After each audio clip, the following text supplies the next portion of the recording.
Senden bezler aylanıp gör köpük dağı.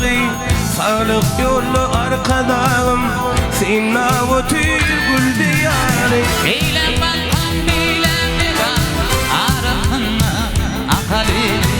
Taşoğuz'u hem marini bir giryen paytahtım var. Deşmelayıp vereceğim onu arkadağa savvaliye. Halkın senin aklasına rahmet bilin cevap veriyor.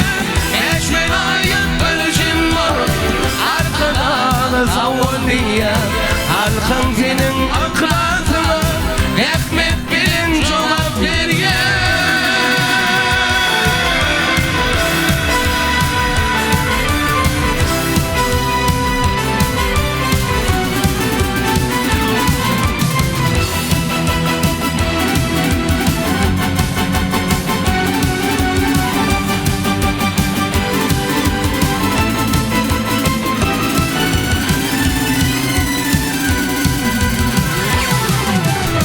Gülle bütyen gül diyarda arkadağın ıhlakı var.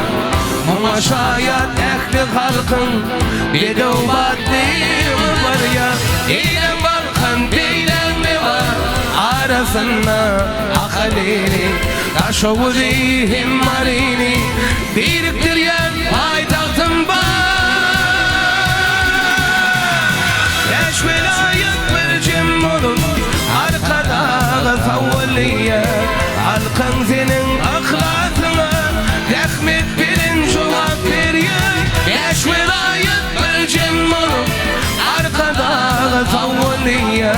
Halkın senin aklasına rahmet bilin cevap veriyor.